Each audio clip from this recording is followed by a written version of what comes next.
자, 이어서 이제 소방안전관리자 선임 자격하고 응시 자격에 대해서 공부하는데 제 생각엔 그래요. 여러분 이게 응시 자격은요 다 외워가지고 시험을 보실 수가 없어요. 너무 복잡해요 내용이. 그래서 일단 여러분한테 전략을 좀 제시를 하자면 선임 자격은 외우세요. 선임 자격은 외울만 하거든요. 그래서 일단 선임 자격을 외우시고 선임 자격보다 기준이 좀 낮다. 뭐 7년이어야 되는데 3년밖에 안 나오고 5년이어야 되는데 2년밖에 안 나온다 그러면 아 그거는 시험을 봐야 되는구나 뭐 요런 정도로 유추를 해서 문제를 푸는 수밖에 없지 않나 라는 생각이 듭니다. 모든 걸 다 외우기는 힘드니까요. 하실 수 있으면 하는 것도 괜찮아요. 그런데 제가 보기에는 그러기에는 우리가 뭐 100점 만점을 맞아야 되는 시험도 아닌 거니까 그래서 좀 전략적으로 공부할 게 필요하지 않나 이런 생각이 듭니다.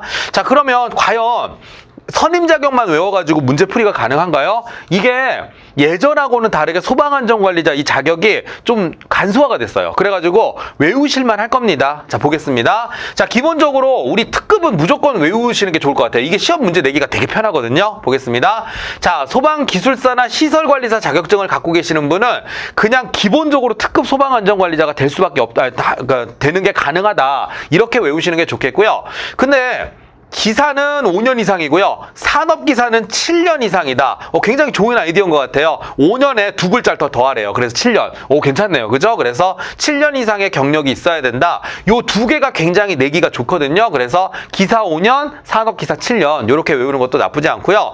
소방공무원으로 20년 이상 근무 경력이 있다 그러면 뭐 이런 느낌이잖아요. 퇴임을 할 때 내가 특급 소방안전관리자 자격을 갖고 나오는구나. 퇴직을 할 때. 뭐 그런 느낌으로 기억을 하시면 되겠습니다.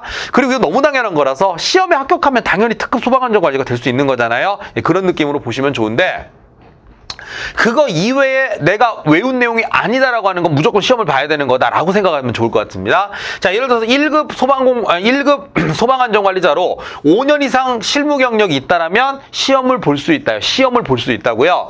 그 다음에 1급 선임 자격을 갖춘 후에 특급이나 1급에서 뭐 이제 예를 들어 이거 소방안전관리 뭐 보조자 이런 거 나오는데 이걸로 이제 실무 경력을 쌓았다라고 하잖아요. 그러면 뭐 가능하다. 뭐 이런 것들.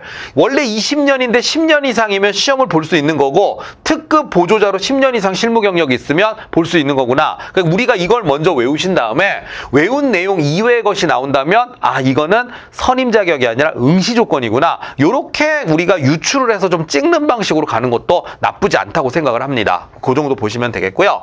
자, 그 다음에 이제 뭐가 있냐면 자, 두 번째로 우리가 생각해 보는 게 1급하고 이제 2급을 좀 보실 건데 자, 1급 같은 경우에는 한 단계 더 이제 레벨이 내려가죠. 설비 기사라든가 산업 기사라면 기본적으로 1급 소방안전관리자 자격이 있구나라고 생각하면 되겠고요. 소방공무원이라면 7년 요거 함정 많이 나옵니다. 그래서 7년 이상 근무한 경력이 있다라면 1급 소방안전관리자가 될 수 있다는 겁니다. 시험에 합격하면 당연히 될 수 있는 거겠죠. 그런데 이게 너무 많아요. 그러니까 응시 자격이 너무 복잡한 게 많습니다. 뭐 5년 이상의 2급 이상 실무 경력, 보조자, 뭐 그다음에 무슨 보조자인데 2급 선임 취득 후 뭐 산업안전기사 이렇게 나오는데 어쨌든 간에 뭔가 좀 복잡한 게 나온다 그러면 이거는 시험을 보는 게 맞겠구나라고 뭐 이렇게 유추를 좀 해주시는 게 좋지 않겠냐라는 생각이 듭니다. 이거마저도 꼬아서 낸다면 찍으시는 게 더 차라리 나아요. 그래서 이거에다 너무 시간을 투자하지 않게끔 공부하는 것도 전략이라고 생각을 합니다. 자, 그 다음에 2급인데 원래 2급이 되게 많았었거든요. 예전에는. 근데 1급에서의 특징은 다른 분야의 안전관리자가 예전엔 겸직이 가능했거든요. 이제는 겸직 조항이 사라졌어요. 그래서 무조건 소방안전관리자 시험을 합격을 하셔야만 할 수가 있다는 겁니다. 저 전기안전관리자였는데요. 요즘에는 그게 안 돼요. 그래서 일단은 무조건 소방안전관리자 1급 자격증이 있어야 된다는 거. 그래서 이제 고생을 하시는 분들도 많아요. 공부하시느라고. 자, 그리고 2급은요. 이제 2급은요. 예전에는 자격증만 있으면 다 2급 시켜줬어요. 뭐 건축사가 됐건 무슨 뭐 전기 무슨 기계 분야 다 그러니까 기계는 아니고 이제 뭐 전기라든가 위험물 뭐 전부 다 됐는데 이게 좀 줄었어요. 그래서 위험물 자격증을 갖고 있는 사람은 기본적으로 2급 소방안전관리자 자격을 갖고 있다고 생각하면 돼요. 뭐 기능장이 됐건 산업기사가 됐건 뭐가 됐건 간에 위험물은 일단 2급부터 시작하는구나 이렇게 생각하시면 되겠습니다. 자, 소방공무원 3년 이상이죠. 이거 이외에는 조건이 없어요. 그리고 나서 뭐 여러 가지가 나옵니다. 예를 들어가지고 무슨 뭐 1년 이상 화재 진압이나 보조 업무 종사 경력이 있다. 소방부 또는 소방서니까 그냥 여러분들 의무 소방원 같은 거 생각하시면 되는데 이 의무 소방원 제도가 없어져서 별 의미는 없습니다. 의용 소방대원 3년 이상, 군부대 여기 나오네요. 의무 소방대 1년 이상 거의 비슷한 내용이 1번, 3번이 별로 그렇게 차이가 크게 없습니다. 그래서 거의 비슷한 내용이라고 보시면 되겠고 자체 소방대는 이제 의용 소방대랑 비슷해요. 의용 소방대 3년 이상, 자체 소방대 3년 이상. 요거는 외울 때 이제 경호라고 외우거든요. 경호 하면 두 글자잖아요. 그래서 2년 이상이라고 하는 거가 있고요. 그다음에 경찰 공무원 3년 이상, 뭐 이런 것들, 소방안전관리 보조자로 3년 이상, 뭐 이런 것들이 나오는데.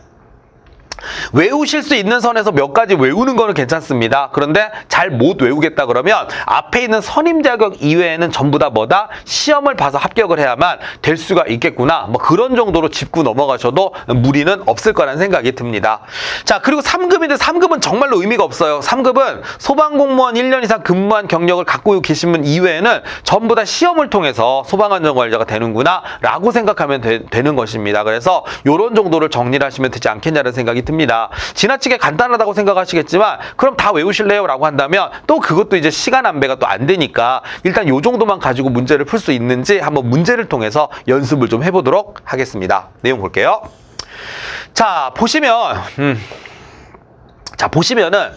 문제 보시면 다음 중 특급 소방안전관리자의 선임 자격이 없는 사람을 물어봤습니다. 그럼 우리는 특급 소방안전관리자의 선임 자격을 알면 되는 거잖아요. 그죠? 내용 보겠습니다. 자, 기술사나 시설관리사 자격이 있는 사람이죠. 기술사나 시설관리사 자격이 있는 사람은 무조건 뭐가 될 수 있다? 특급 소방안전관리자가 될 수가 있는 겁니다. 1번은 맞는 얘기가 되는 것이고요. 자, 설비산업기사입니다. 한번 외워볼까요? 산업기사 7년.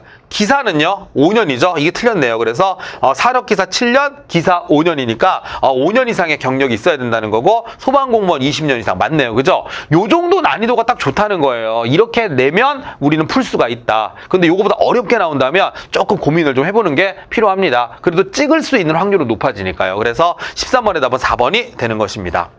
자, 그런 다음에 이제 우리가 심화 문제라고 하는 것도 한번 연습을 좀 해볼게요. 보겠습니다. 첫 번째.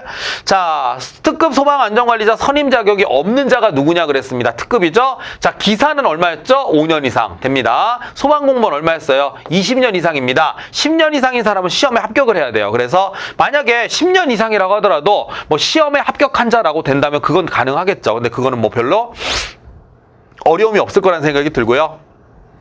산업기사는요 7년 이상입니다. 그리고 기술사나 시설관리사는 무조건 되는 거예요. 그래서 없는 사람이 누구냐? 2번 이런 식으로. 어떻습니까? 좀 어려울지는 몰라도 이 정도까지는 풀 수 있을 거라는 생각이 들어요. 그래서 요거 정리하시면 되겠습니다. 밑에 한번 다시 정리가 돼 있으니까 요거 여러분들 한번 잘 보시면 되겠고요. 자, 그 다음에 이제 1급 소방안전관리자죠. 한번 보겠습니다. 자, 1급 소방안전관리자 요거 한번 볼까요? 될 수 있는 사람이잖아요. 별로 낼 게 없어요.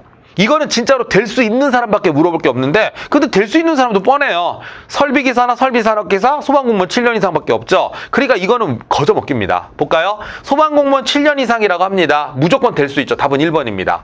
나머지는요. 산업안전기사 자격 취득한 후 2년 이상인데 이거 한 다음에 경력이 있는 사람이잖아요. 플러스 뭡니까? 전부 다 시험 합격하셔야 돼요. 시험 합격.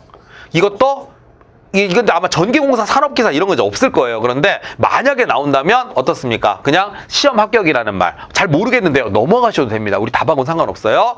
위험물 기능장 자격을 가진 사람, 위험물 안전관리 선임이 되든 안 되든 간에 위험물은 그냥 2급부터 시작을 하는 겁니다. 그래서 2급부터 시작을 하는 거고요. 예전에는 이게 위험물 안전관리자로 선임된 사람은 1급을 겸직할 수 있었는데 이제는 겸직 조항이 사라졌습니다. 그래서 이거 하면 안 된다라고 하는 거예요. 그래서 될 수 있는 사람은 유일하게 누구? 1번밖에 안 되는구나. 그렇게 이해하시면 될 것 같습니다.